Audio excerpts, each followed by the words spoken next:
This bow, these shafts in pieces burst, by these hands not be thrown, idle companions that they are to me and my renown.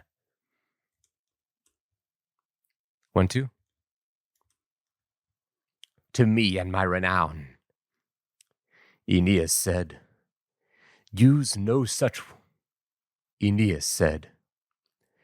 Use no such words for any...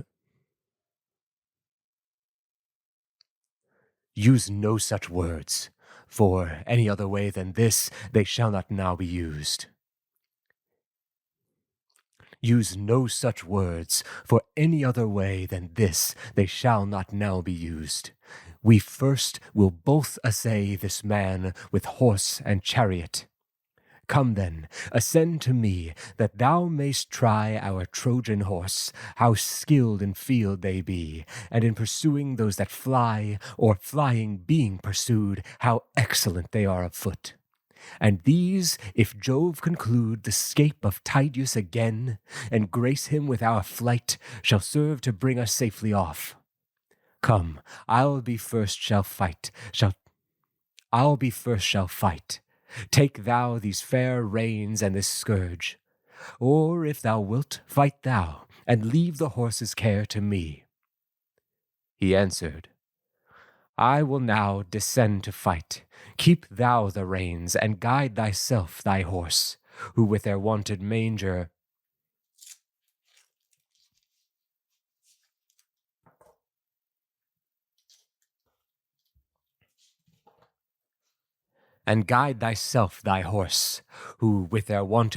will better wield the force of the impulsive chariot, if we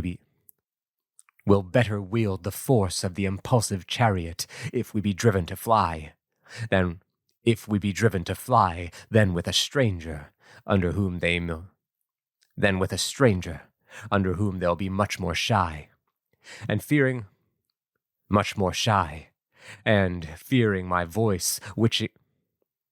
fearing my voice, wishing thine grow resty, nor go on to bear us off, but leave engaged for mighty Tydeus' son, themselves and us.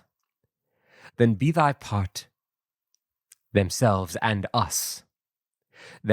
be thy part thy one-hoofed horse's guide. I'll make the fight, and with a dart receive his utmost pride. Then be thy part thy one-hoofed horse's guide, Tydeus' son, themselves and us. Then be thy part thy one-hoofed horse's guide. I'll make the fight, and with a dart receive his utmost pride. With this the gorgeous chariot both, thus prepared, ascend, and make full way at Diomed, which, noted by his friend Sthenelus,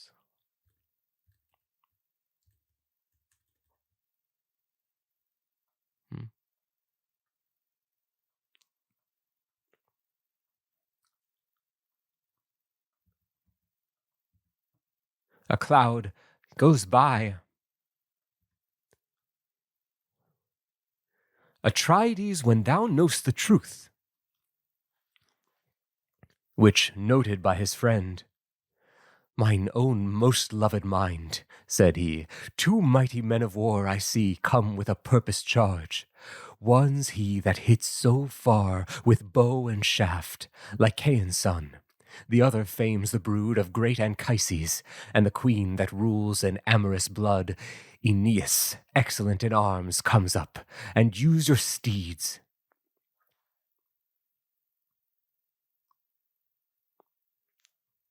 That rules in amorous blood. Aeneas, excellent in arms, come up. Rules in amorous blood. Aeneas, excellent in arms.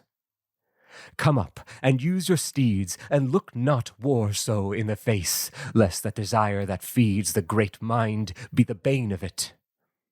This did with anger sting the blood of Diomed, to see his friend that chid the king before the fight, and then preferred his ablesse and his mind to all his ancestors in fight, now come so far behind, whom thus he answered. To all his ancestors in fight, now come so far behind, whom thus he answered. Suppress thine anger's powers, whom thus he answered. Urge no flight, you cannot please me so, nor is it honest in my mind to fear a coming foe, or make a flight good, though with flight. A coming foe, or make a flight good, though with fight. My powers are yet entire, and scorn the help-tire of a horse. I will not blow the fire of their hot valors with my flight, but cast upon the blaze this body borne upon my knees. I entertain amaze, Minerva will not see that shame. And since they have begun, they shall not both elect their ends, and he that scapes shall run, or stay and take the other's fate. And this I leave for thee. If amply wise Athenia give both their lives to me, rein our horse to their chariot hard, and have a special heed to seize upon Aeneas' steeds. That we may change their breed, and make a Grecian race of them, that have been long of Troy.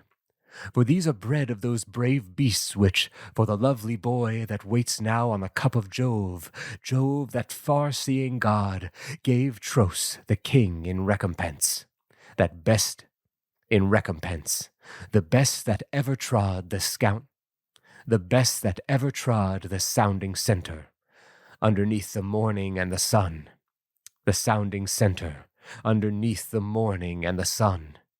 And Chryses stole the breed of them, for where their sires did run, he closely put his mares to them, and never made it known to him that aired them, who was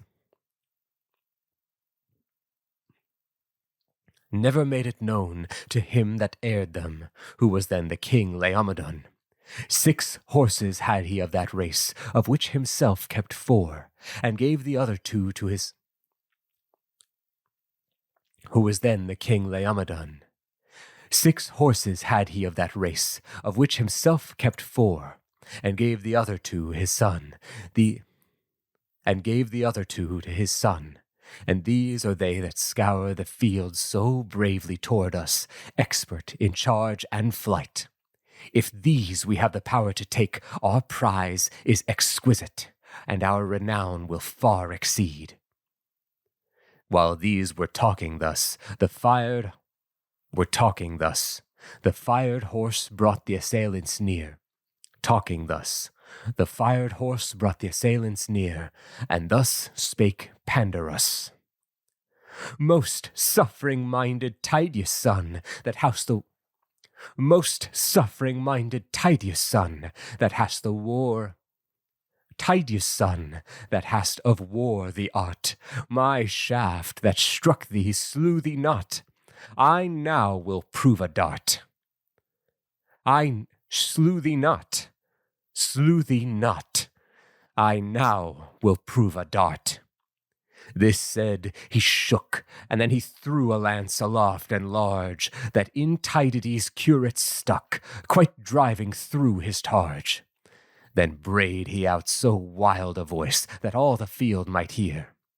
Now have I reached thy root of life, and by thy death shall bear our prize. Now have I reached thy root of life, and by thy death shall bear our praise's chief prize from the field. Tydides, undismayed, replied, Thou errest, I am not touched, but more charge will be laid to both your lives before you part. At last, the life of one shall satiate the throat of Mars. This said, his lance was gone. Minerva led it to his face. It was gone. Minerva led it to his face, which at his eye ran in, and as he stooped, struck through his jaws, his tongue's root, and his chin. Down from the chariot. His tongue's root and his chin. Down from the chariot he fell, his gay arms shined and rung. The swift horse trembled, and his soul forever charmed his tongue. Aeneas, with his shield and lance, leapt swiftly to his friend, afraid the Greeks would force his trunk, and that he did defend, bold as a lion of his strength. He hid him with his shield, shook round his lance, and horribly did threaten all the field with death, if any durst make in. Tydides raised a stone with his one hand of wondrous weight. A stone with his one hand of wondrous weight, and poured it mainly on the hip of Anchises. The hip of Anchises, wherein the joint doth move, the thigh, 'tis called the buckle. Move the thigh, 'tis called the huckle bone, which all insureds it. 'Tis called the huckle bone, which all insureds it drove, break both the nerves, and with the edge cut all the flesh away. It staggered him upon his knees, and made the hero stay his struck blind temples on his hand, his elbow on the earth. And ere this prince of men had died, if she that gave him birth, kissed by Anchises on the green where his fair oxen fed, Jove's loving daughter, instantly had not about him spread her soft embraces, and conveyed within her heavenly veil, used as a rampire against all darts that did so hot assail her dear loved issue from the field. Then Sthenelus in haste, remembering what his friend advised, from forth the press made fast his own horse to their chariot, and presently did land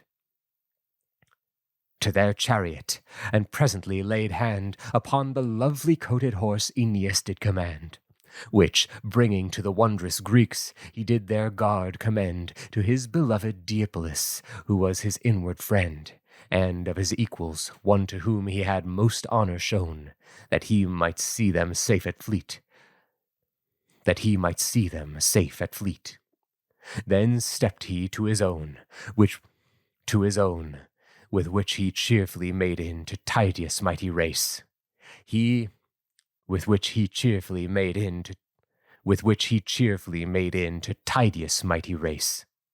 He mad with his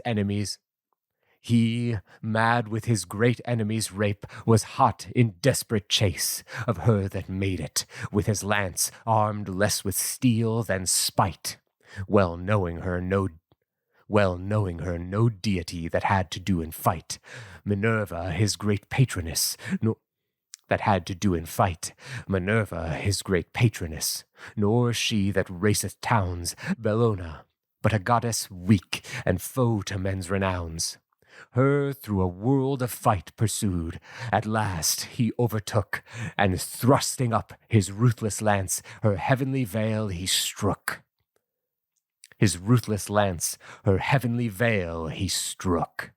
That even the graces wrought themselves at her divine command. Quite through, and hurt the tender back of her delicious hand. The rude point piercing through her palm, forth flowed the immortal blood such as flows in blessed gods that eat no human food, nor drink of our inflaming wine, and therefore bloodless are, and called immortals. Out she cried, and could no longer bear her loved son, whom she cast from her, and in a sable cloud Phoebus receiving hid him close from all the Grecian crowd, lest some of them should find his death. Lest some of them should find his death. Away flew Venus then, and after her cried Diomed, Away, thou spoil of men! Away, thou spoil of men! Though sprung from all-preserving Jove, these hot encounters leave. Is not enough? Leave. Is it not enough that silly dames thy sorceries should deceive, unless thou thrust into the war?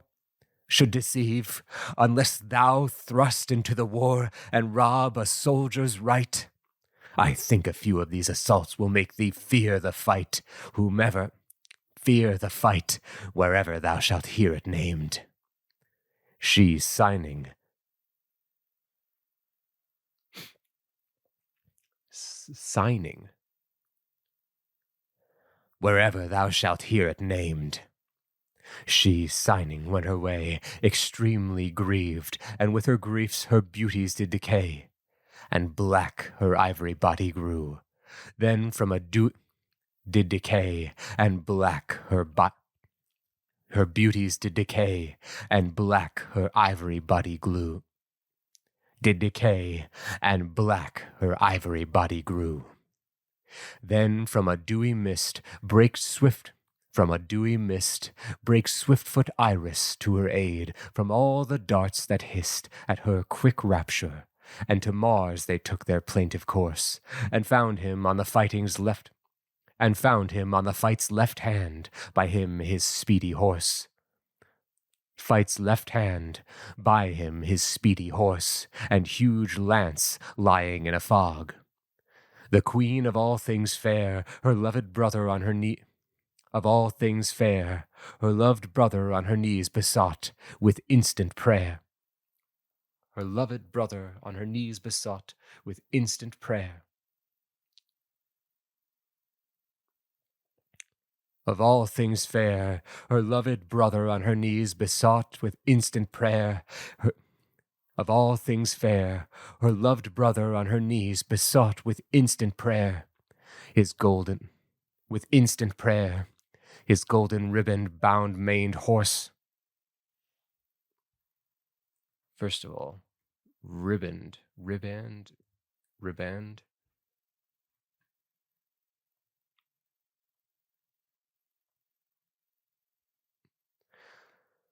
Let's check it out.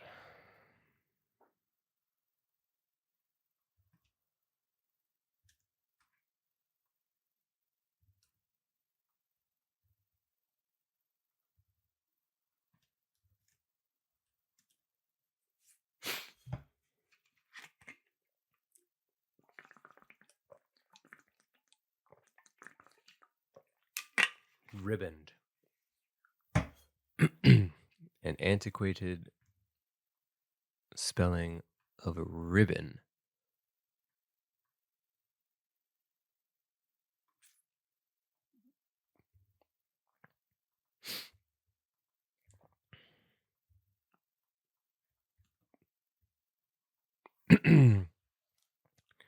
On her knees besought with instant prayer his golden ribbon-bound maned horse to lend her up to heaven, for she was much grieved with a wound a mortal up to heaven, for she was much grieved with a wound a mortal man had given, Tydides, that 'gainst Jove himself durst now advance his arm. He granted, and his chariot, perplexed with her late harm, she mounted, and her wagoness was she that paints the air. The horse she reined, and with a scourge importuned their repair, that of themselves outflew the wind, and quickly they ascend Olympus, high seat of gods. Olympus, high seat of the gods. The horse knew their journey's end. Stood still, and from the chariot the windy-footed dame dissolved and gave them heavenly food. And to Dione came her wounded daughter, bent her knees. She kindly bade her stand, with sweet embraces helped her up. She kindly bade her stand, with sweet embrace. Her wounded daughter bent her knees. Her wounded daughter bent her knees. She kindly bade her stand, with her knees. She kindly bade her stand, with sweet embraces helped her up, stroked her with her soft hand, called kindly by her name and asked. All right, we need Dione, who, as far as I know, is unknown except in the Iliad, as a mother to Aphrodite, who's otherwise not a daughter of Zeus.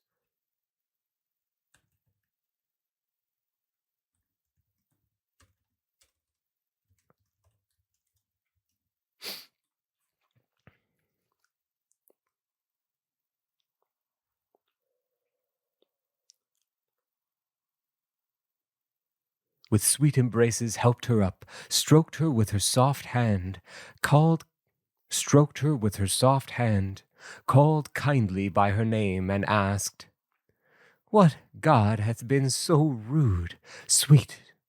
What god hath been so rude, sweet daughter, to chastise thee thus, as if thou wert pursued even to the act of some light sin, and deprehended so? For otherwise each close escape is in the great let go. For otherwise each close escape is in the great let go. She answered. We do have Aphrodite, or Juno, whatever her name is, Venus.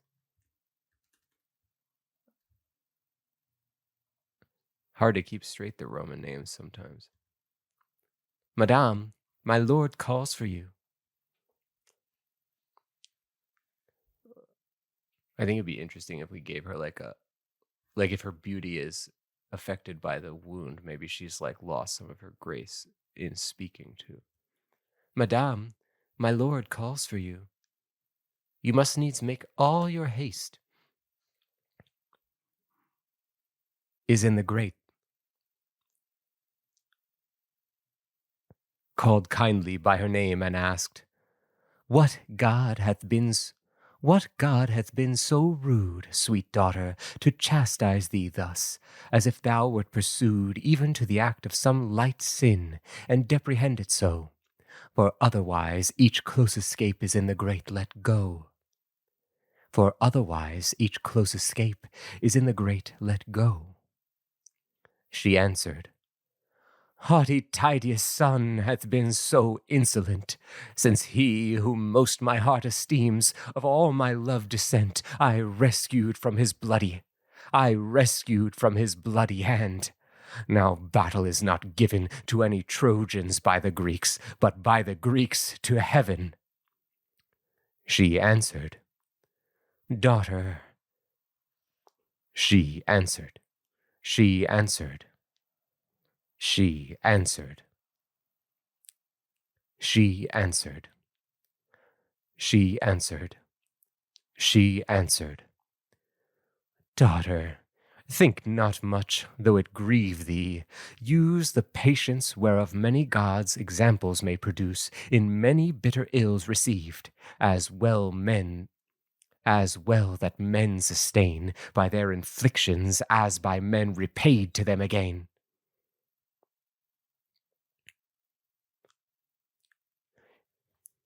Much it grieve thee, use the patience whereof many gods examples may produce in many bitter ills received, as well that men sustain by their inflictions, as well that ills received, as well that men sustain by their inflictions, as by men repaid to them again. Mars suffered much more than thyself by Ephialtes' power, and Otis, Elias' sons, who in a brazen tower and in inextricable chains cast that war-greedy god, where twice 6 months and 1 he lived, and there the period of his sad life of his sad life perhaps had closed, if his kind stepdame's eye fair Arabia had not seen, who told it Mercury. Arabia. Stepdame's eye fair Arabia had not seen, who told it Mercury, had not seen, who told it Mercury, and he by stealth enfranchised him, who told it Mercury, and he by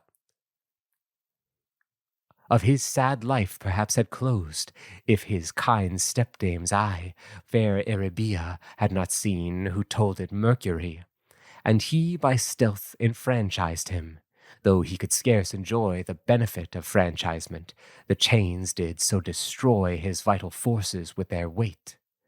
So Juno suffered more, when with a 3-forked arrow's head Amphitryo's son did gore her right breast past all hope of cure.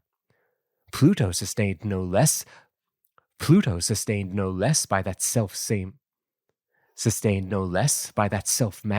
and by a shaft of equal bitterness, shot through his shoulder at hell gates, and there amongst the dead, were he not deathless, he had died.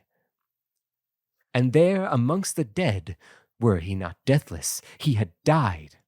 But up to heaven he fled, extremely tortured for recure, which instantly he won at Paeon's hand with sovereign balm. And this did Jove's great son, unblessed, great high deed daring man, that cared not doing ill, that with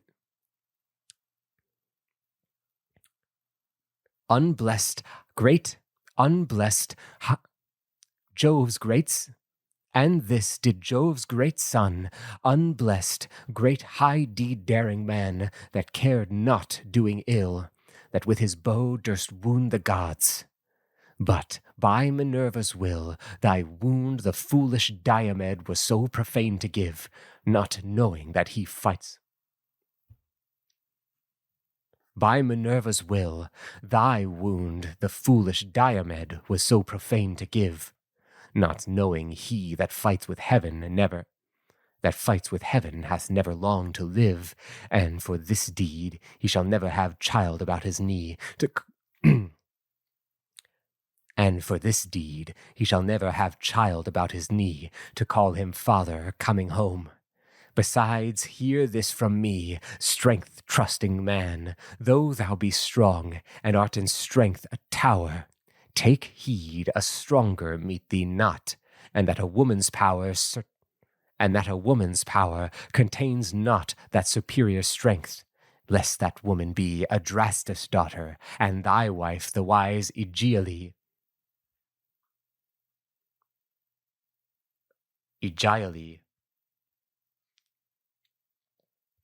All right.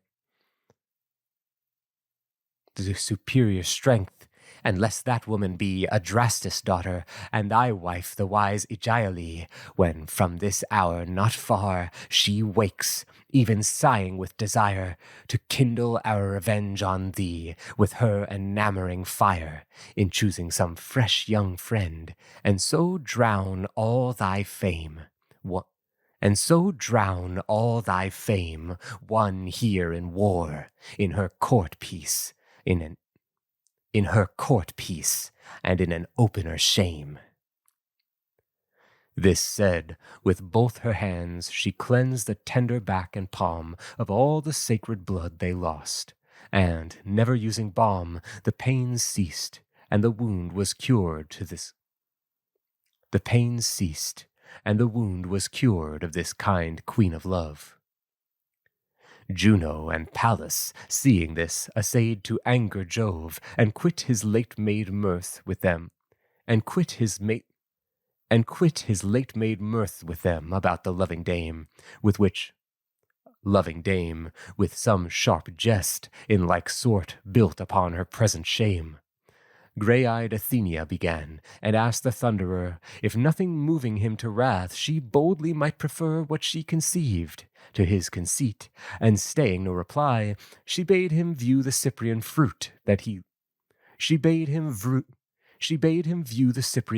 he loved so tenderly, whom she, though hurt, and by whom she, though hurt, and by this means intending to suborn some other lady of the Greeks, whom lovely veils adorn, to gratify some other friend of her much-loved Troy, as she embraced and stirred her blood to the Venerian joy, the golden clasp of... As she embraced and much-loved Troy, as she embraced and stirred her blood to the Venerian joy,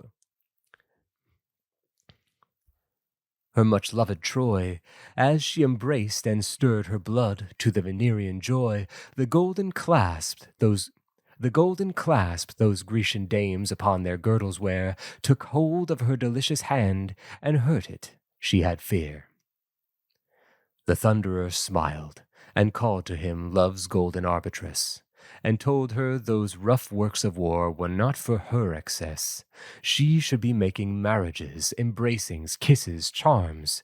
Stern Mars and Pallas had the charms of those affairs in arms. While these thus talked, Tydides,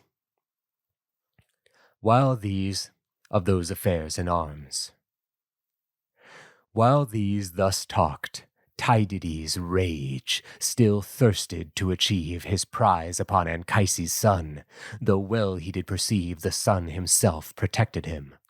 But his desires, inflamed with that great Trojan prince's blood, and arms so highly famed,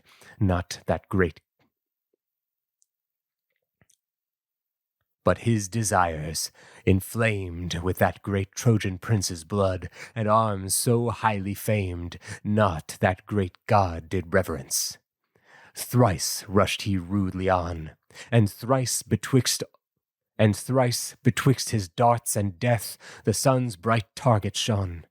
But when upon the fourth assault, much like a spirit he flew, the far-off working deity exceeding wrathful grew, and asked him, Apollo,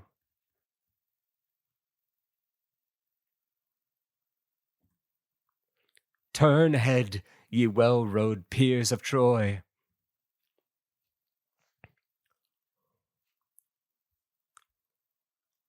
Wrathful grew, and asked him, What, not yield to gods? Thy equals learn to know the race of gods is far above men creeping here below. This drave him to some small retreat. He would not tempt more near the wrath of him that struck so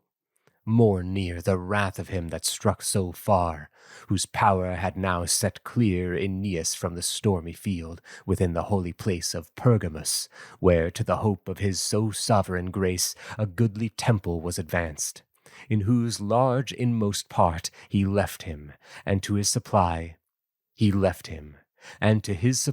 inclined his mother's heart, Latona, and the dart-pleased queen, who cured and made him strong. The silver-bowed fair god then threw in the tumult and made him strong. The silver-bowed fair god then threw in the tumultuous throng an image that in stature, look, and arms he did create, like Venus' son, for which the Greeks and Trojans made debate, laid loud strokes on their ox-hide shields and bucklers easily borne, which errors Phoebus pleased to urge on Mars himself in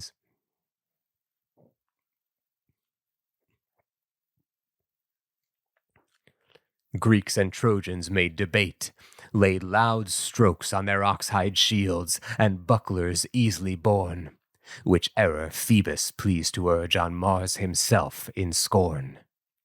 Mars, Mars, said he, thou plague of men, smeared with the dust and blood of humans and their ruined walls, yet thinks thy godhead good to frighten this fury from the field, who next will fight with Jove? First, in a bold approach, he hurt the moist palm of thy love, and next, if he did affect to have a deity's power, he held out his assault on me.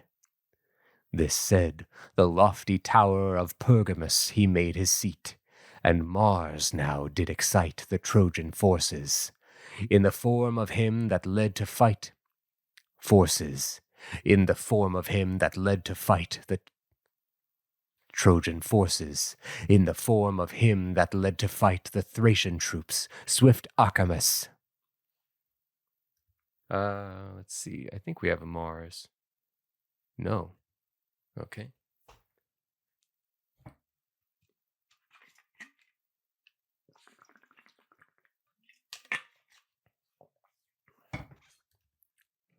Mars is 37. 30.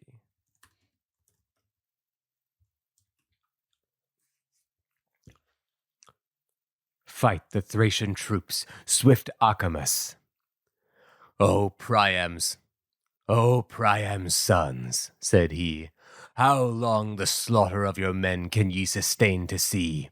Even till they brave you at your gates, you suffer beaten down Aeneas, great Anchises' son, whose prowess we renown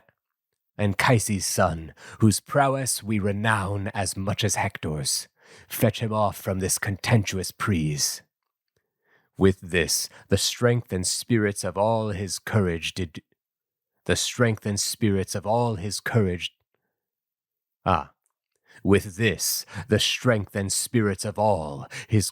increase. And yet Sarpedon seconds him with this particular taunt of noble Hector. Okay, we definitely don't have Sarpedon yet, right? Do not.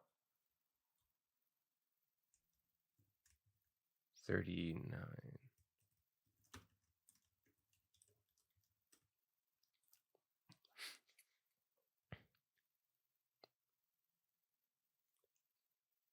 Hector, where is thy unthankful vaunt, and that huge strength on which it built?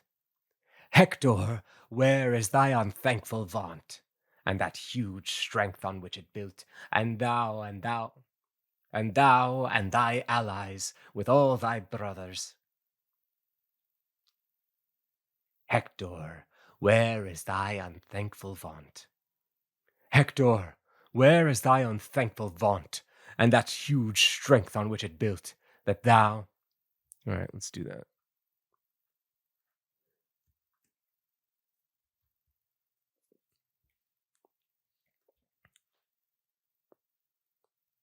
Of noble Hector. Hector, where... Hold on, let's check Hector's voice here. The main thing is you don't want characters who sound like each other to talk to each other. Trojans and hardy Greeks. I kind of want to give him an accent. Hector, where is thy unthankful vaunt? Hector, where is thy unthankful vaunt, and that huge strength on which it built?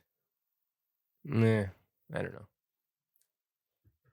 That was fun when I did that in Post-Homerica. I gave the Amazons one accent, and I gave the Ethiopians another. But that one's more about people coming from farther away. Lycia is kind of far away, but it's not... I don't think I'll give him an accent.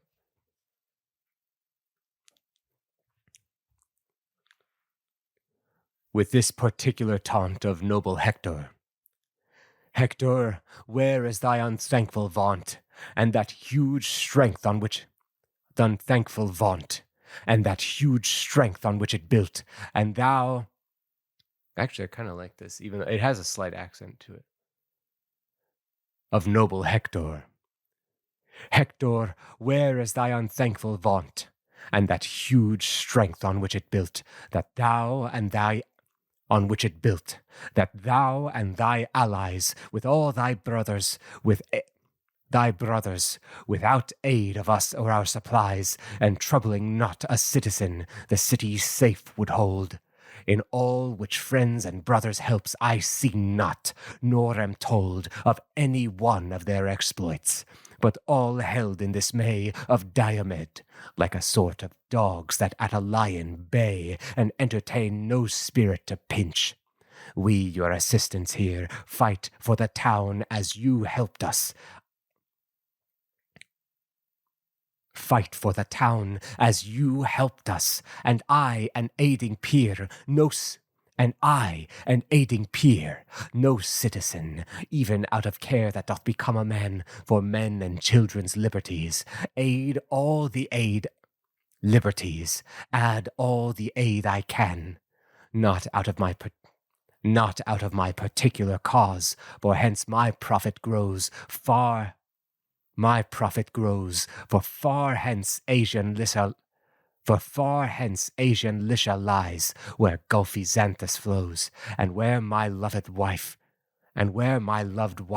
infant son, and treasure nothing scant, and where my loved wife, infant son, Xanthus flows, and where my loved wife, infant son, and treasure nothing scant, I left behind me, which I see those men would have that want, and therefore they that have would keep. Yet I, as I would lose their sure fruition, cheer my troops, and with their lives propose mine own life, both to general, and with their lives propose mine own life, both to general fight and to particular cope with this great soldier. Though I say I entertain no hope to have such greetings as the Greeks, for fear to lose like Troy. Yet thou, even Hector, deedless standst, and carest not to employ thy town-born friends to bid them stand to fight and save their wives, lest as a fowler cast his net upon the silly lives of birds of all sorts, so the foe of your walls and houses hails, one with another on all heads, or escape on all heads, or such as scape their falls, be made the prey and prize of them, as willing overthrown, that hope not for you with their force. And so this brave-built town will prove a chaos, that deserves in thee so hot a care, and should consume thy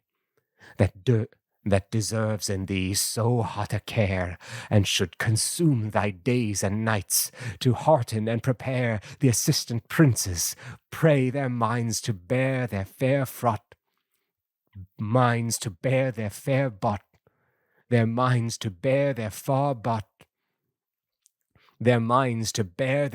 brought toils, to give them worth with worthy fight, in victories and foils, still to be equal, and thyself, exempling them in all, need no reproofs nor spurs.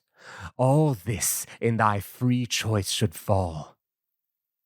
This stung great Hector's heart, and yet, as every generous mind should silent bear a just reproof, and show what good they find in worthy counsels, by their ends put into present deeds, no stomach nor to be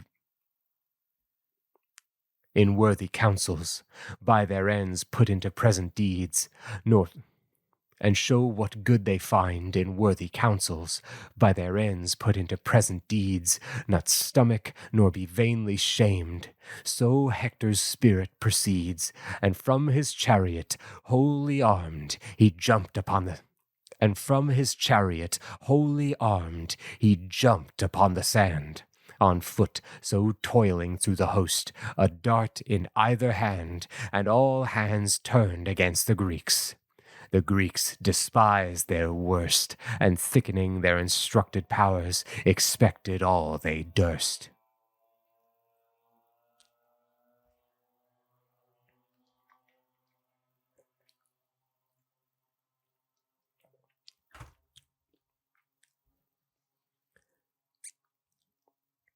Despised their worst, and thickening their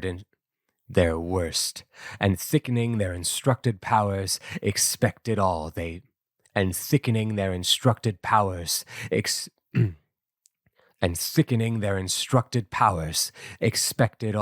durst. Then with the feet of horse and foot the dust in clouds did rise, and as in sacred floors of barns upon corn And as in sacred floors of barns, upon corn winnowers flies the chaff, driven with opposite wind, when yellow Ceres dites, which all the an opposite wind, when yellow Ceres dites, which all the diters' feet, legs, arms, their heads and shoulders whites. When yellow Ceres dites, which all the Ceres dites, which all the diters' feet, legs, arms, their heads and shoulders whites. So looked the Grecians gray with dust that struck the solid heaven, raised from returning chariots and troops together driven. Each side stood to their labors firm. Fierce Mars flew through the air and gathered darkness from the fight, and with his best affair obeyed the pleasure of the sun that wears the golden sword, who bade him raise the spirits of Troy when Pallas ceased to afford her helping office to the Greeks. And then his own hands wrought, which from his fane's rich chancel cured, the true Aeneas brought, and placed him by his peers in field, who with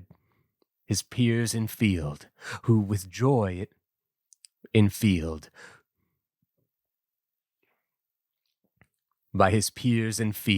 who did with joy admire, to see him both alive and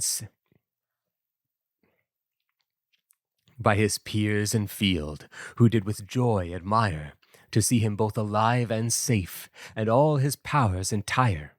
Yet stood not sifting how it chanced another sort of task, then stirring the idle sieve of news, did all their forces ask. Inflamed by Phoebus, harmful Mars, and Eris eager afar, the Greeks had none to hearten them, their hearts rose with the war.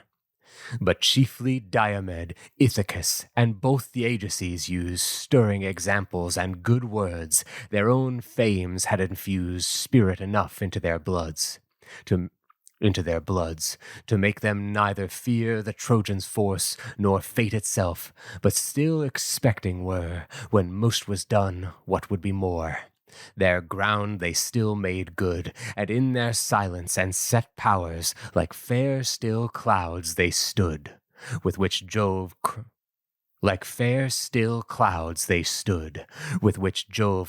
the tops of hills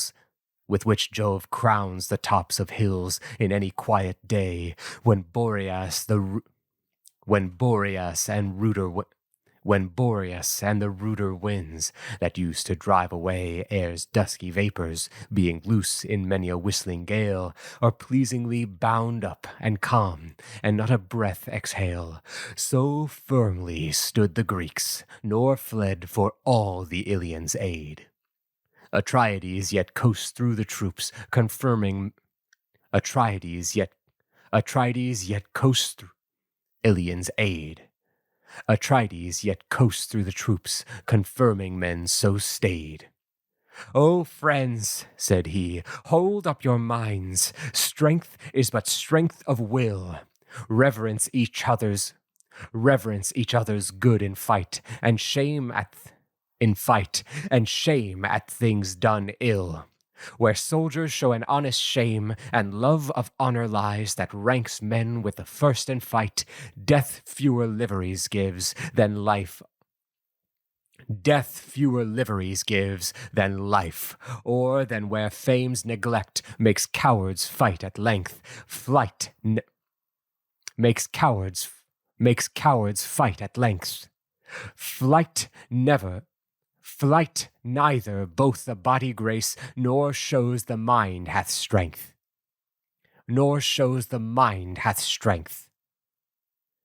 He said, and swiftly through the troops a mortal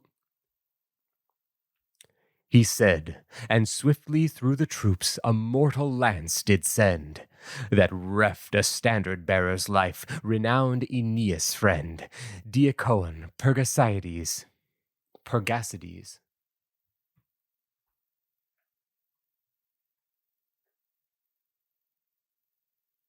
Dear Cohen,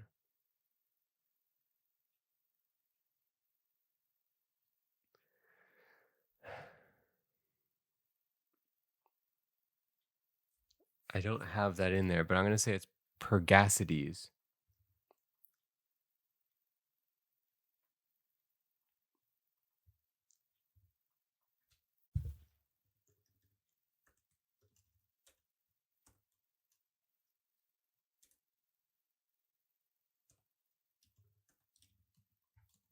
Pergacides.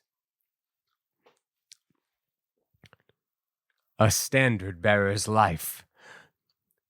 A standard bearer's life, renowned Aeneas' friend, Diacoon Pergacides, whom all the Trojans loved, as he were one of Priam's sons. His mind was so approved in always fighting with the first. The lance his target took, which could not interrupt the blow, but through it clear. His target took, which could not the lance in fighting with the first. The lance his target took, which could not interrupt the blow that through it clearly struck. Interrupt the blow that through it clearly struck, and in his belly's rim was sheathed, beneath his girdle stead. He sounded falling, and his arms with him resounded, dead. Then fell two princes of the Greeks by great Aeneas' ire, Diocleus' sons, Orsilochus and Crethen, whose kind sire in bravely builded Pheera dwelt, rich and of sacred blood. He was descended lineally from great Alpheus' flood that broadly flows through Pylos fields. Alpheus did beget Orsilochus, who in the rule of many men was set. And that Orsilochus begat the rich Diocleus.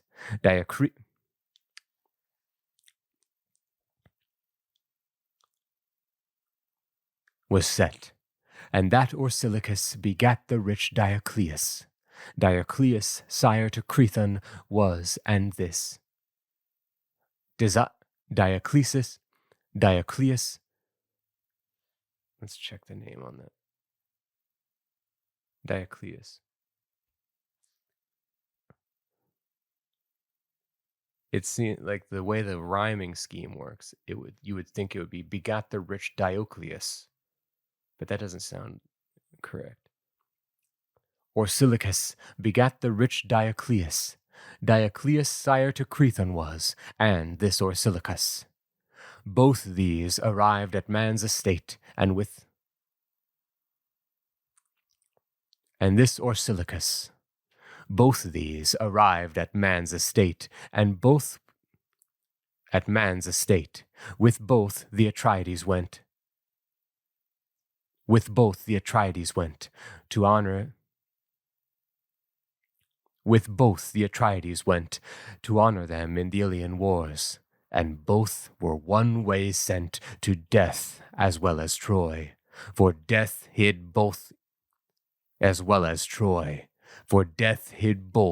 one black hour, as two young lions with their dams sustained but to devour, bred on the tops of some steep hill, and in the gloomy deep of an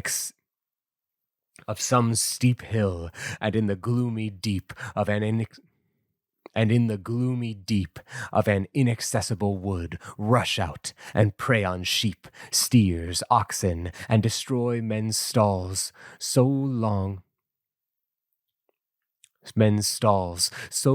that they come short, and by the owner's steel are slain. In such unhappy sort fell, and by men's stalls so long that they come short, and by the owner's steel are slain. In such unhappy sort fell these beneath Aeneas' power. In such unhappy sort are slain. In such unhappy sort fell these beneath Aeneas' power. When Menelaus viewed, like two tall fir trees these two fall, their timeless falls he rued, and to the first fight where they lay, a vengeful force he took. His arms beat back the sun in flames. His arms beat back the sun in flames. A dreadful lance he shook. Mars put the fury in his mind that by Aeneas' hands, who was to make the slaughter good, he might have strewed the sands. Antilochus, old Nestor's son, observing he was bent to urge a combat of such odds, and knowing the event being ill on his part, all their pains alone sustained for him, erred from their end, made after hard, and took them in the trim of their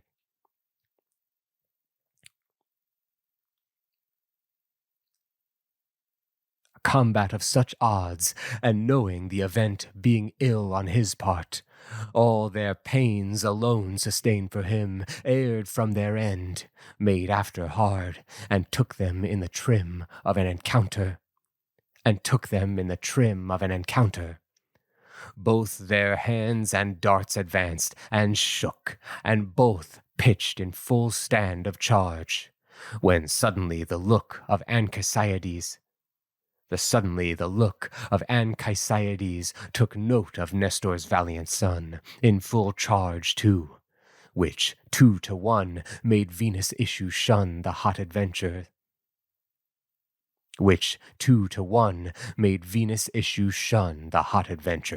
Though he were a soldier well approved. Then drew they off their slaughtered friends, who, given to their beloved, they turned where fight showed deadliest hate, and there mixed with the dead Pylaemen.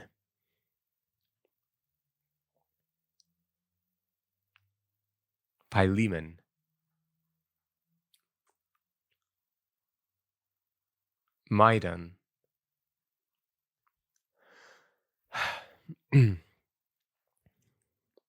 And there they turned where fight showed deadliest hate. To their beloved they turned where fight showed deadliest hate, and there mixed with the dead Pylaemen, that the targeteers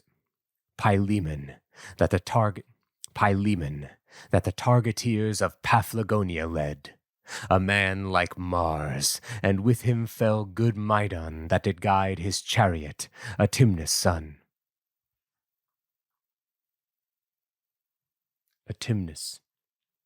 His chariot, Atimnus' son. Did guide his chariot, Atimnus' son. The Prince Pylaemen died by Atimnus' son. The Prince Pylaemen died by Menelaus. Nestor's joy slew Maidan. The Prince Pylaemen died by Menelaus. Nestor's joy slew Maidan. One before the... By Menelaus. Nestor's joy slew Maidan. One before the other. Slew Maidan. One before the other in the chariot. Atrides' lance did before the other in the chariot. Atrides' lance did gore Pylaemen's shoulder in the blade. Antilochus did force a mighty stone up from the earth, and as he turned his horse, struck Maidan's elbow in the midst. The reins of ivory fell from his hands into the dust. Antilochus fell from his hands into the dust.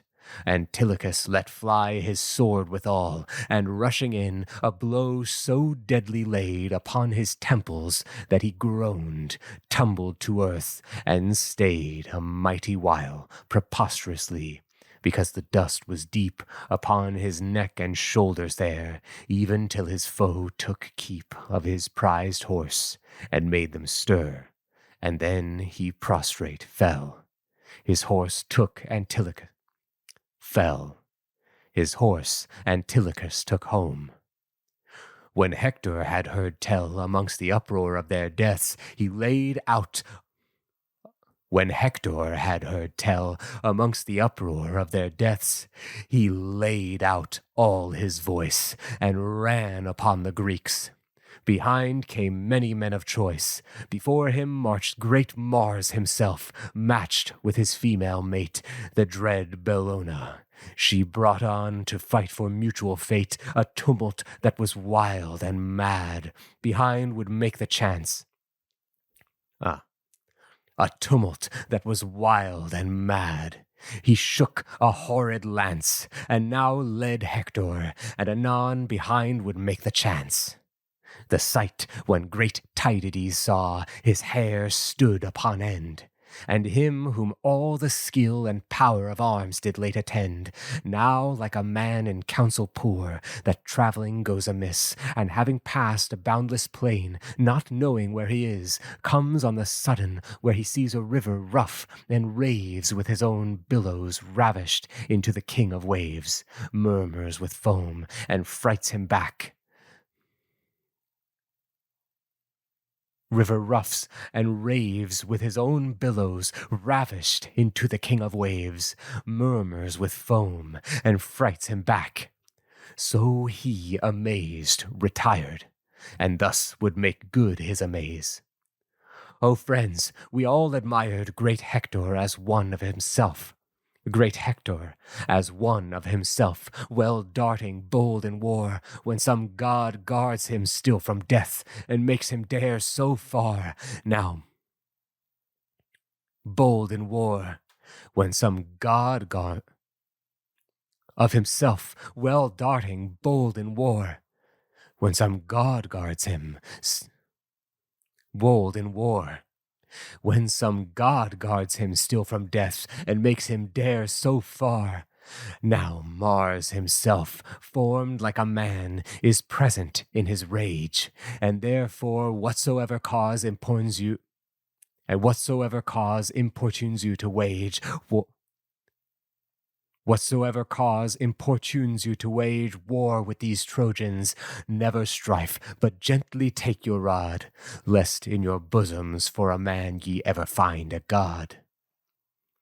As Greece retired, the power of Troy did much more forward press, and Hector 2 brave men of war sent to the fields of peace. Menestheus and Anchialus, 1 chariot bare them both. Their falls made Ajax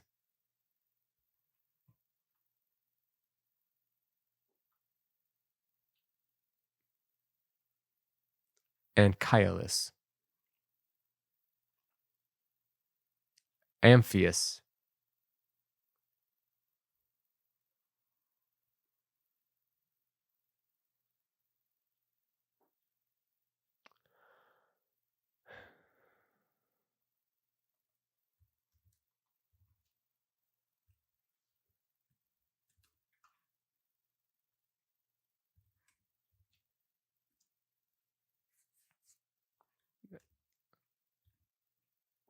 Selages,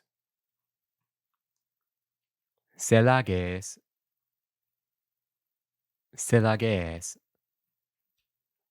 well, yeah, it's hard to you can't go directly from the Greek unless you're doing like somebody's translation who is doing it based on Greek, like Peter Green's. All right, so for this was Selages.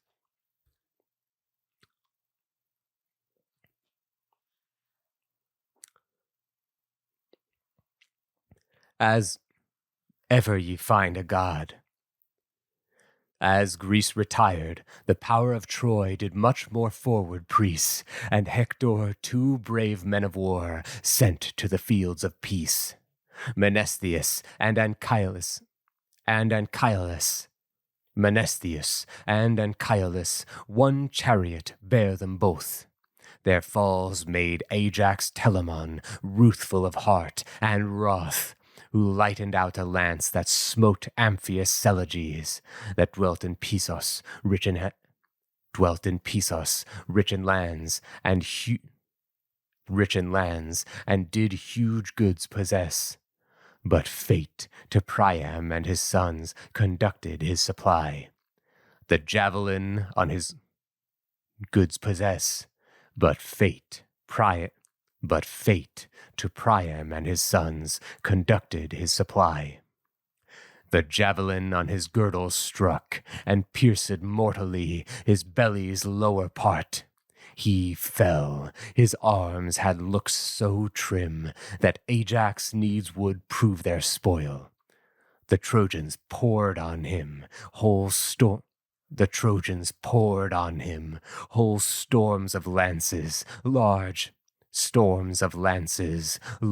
and sharp, of which a number stuck in his rough shield. Yet from the slain he did his javelin pluck, but could not from his shoulders force the arms he did affect. The Trojans with such drifts of darts the body did protect, and wisely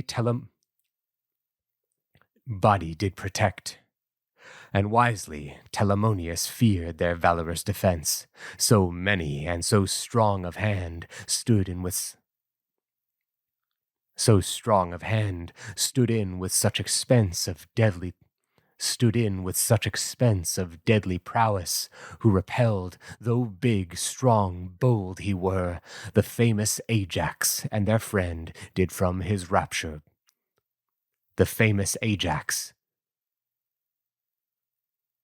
Bold he were, the famous Ajax and their friend did from his rapture bear. Thus this place filled with strength of fight. In the army's other priest, Tlepolemus, a tall, big man, the son of Hercules, a cruel destiny inspired with strong desire to prove encounter with Sarpedon's strength, the son of cloudy Jove, who coming on to that stern end had chosen him his foe. Thus Jove's great nephew and his son gainst one another go. Tlepolemus, to make his end more worth the will of fate, began as if he had her power, and showed the mortal state of too much confidence in man with this superfluous brave. Tlepolemus 1:10.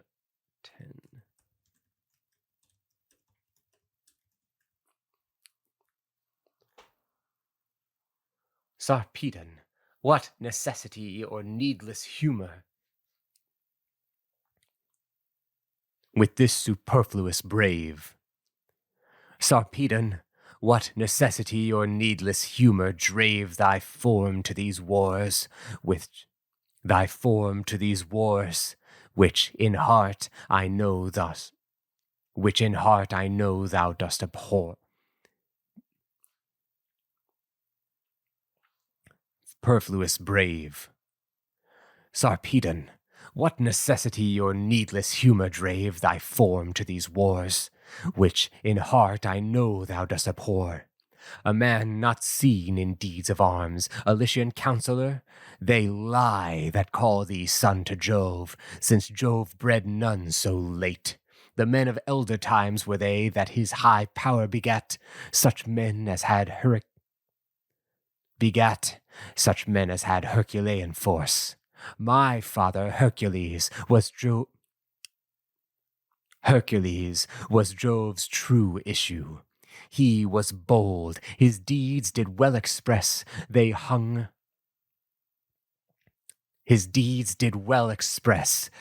sprung out of a lion's heart. He whilom came to Troy for horse that Jupiter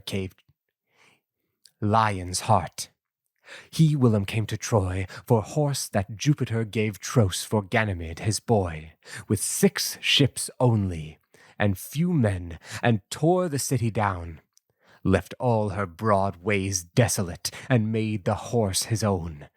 For thee, thy mind is ill-disposed, thy body's powers are poor, and therefore are thy troops so weak, the soldier evermore.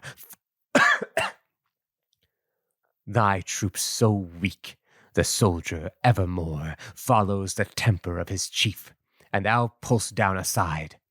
But say thou art a son of... Down aside. But say thou art a son of Jove. Down aside. But say thou art aside. But say thou art the son of Jove, and hast thy means supplied with forces fitting his descent. The powers that I compel shall throw thee hence, and make thy head run ope the gates of... and make thy head run ope the gates of hell. Jove's Lycian issue answered him. Tlepolemus, 'tis true, thy father, holy Ilion, in that sort overthrew the injustice of the king. Tlepolemus, 'tis true, thy father, holy Ilion, in that sort overthrew. The injustice of the king was cause, that were thy father had used... Of the king was cause, that, were thy father had used good deservings to his state, he quitted him with bad. Hesione, the joy and grace of King Laomedon, thy father rescued from a whale, and gave to Telamon in honored nuptials. Telamon,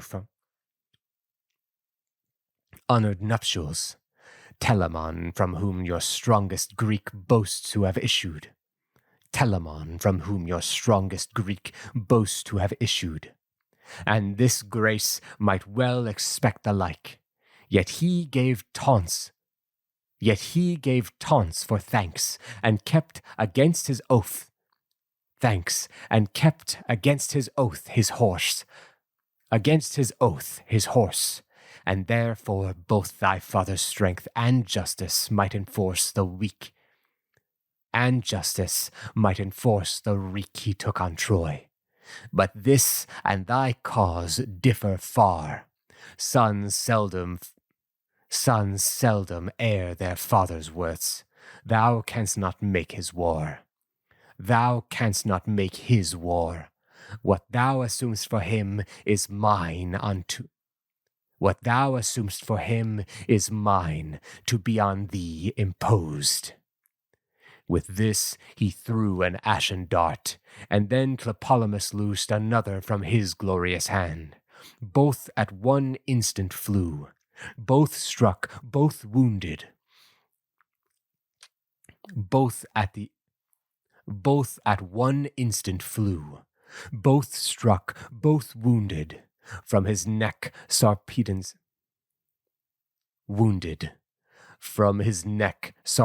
javelin drew the lifeblood of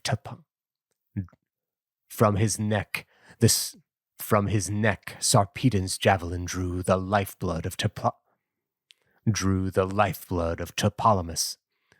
the lifeblood of Tlepolemus. Full in the midst it fell, and what he threatened the other gave, that darkness and that hell.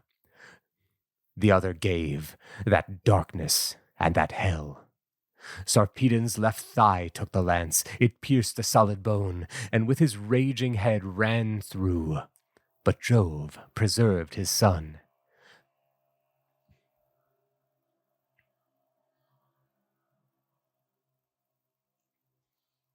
Full in the midst it fell, and what he threatened the other gave, that darkness and that hell. Sarpedon's left thigh took the lance, it pierced the solid bone, and with his raging head ran through. But Jove preserved his son. The dart yet vexed him bitterly, which should have been pulled out, but none considered then so much, so thick came on the rout, and filled each hand so full of cause to ply his own defence. 'Twas held enough, both fallen, that both were nobly carried thence. Ulysses knew the events of both, and took it much to heart, that his friend's enemy should scape, and in a twofold part his thoughts contended. if he should pursue Sarpedon's life, or take his friend's wreak on his men. Sarpedon's life, or take his friend's wreak, on his men. Fate did conclude this strife, by whom 'twas otherwise decreed than that Ulysses' steel should end Sarpedon. In this doubt Minerva took the wheel from fickle chance, and made his mind resolve to right his friend with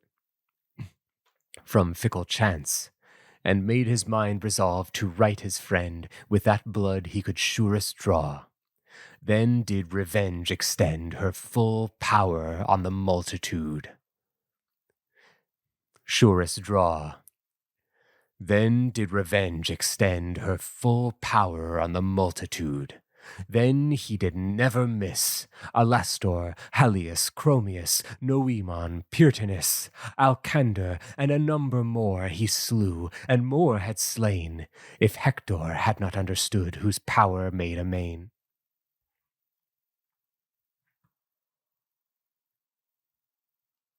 Prytanis. Oh, yeah. Halius, Chromius, Noemon,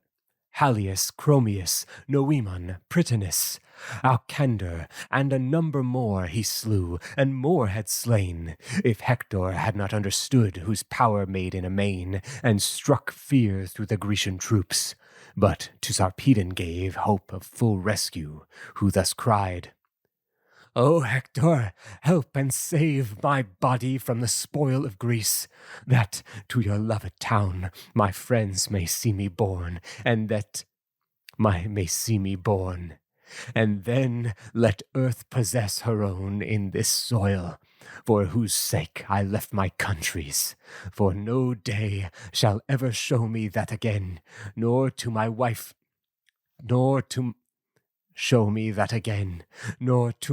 display, and young hope of my name, the joy of my much thirsted sight.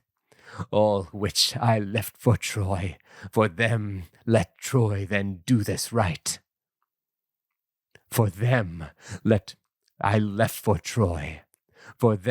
Troy then do this right. For all this Hector gives no word, but greedily he strives with all speed to repel the Greeks, and shed in floods their lives, and left Sarpedon. But what face soever he put on of following the common cause, he left this prince alone for his particular grudge. Of the common cause, he left this prince alone for his particular grudge, because so late he was so plain in his reproof before the host, and that did he retain. However, for example's sake, he would not show it then, and for his shame too, since 'twas just. But good Sarpedon's men ventured themselves, and forced him off, and set him underneath the goodly beach of Jupiter, since 'twas just. But good Sarpedon's men ventured themselves, and forced him off, and set him underneath the goodly beach of Jupiter, where now they did unsheath the ashen lance. Strong Pelagon, his friend, most loved, most true, enforced it from his maimed thigh, with which his spirit flew, and darkness overflew his eyes. Yet with a gentle gale that round about the dying prince cool Boreas, and darkness, with which enforced it from his maimed thigh, with which his spirit flew, and darkness overflew his eyes. Yet with a gentle gale that round about the dying prince cool Boreas did exhale, he was revived, recomforted, that else had grieved and died.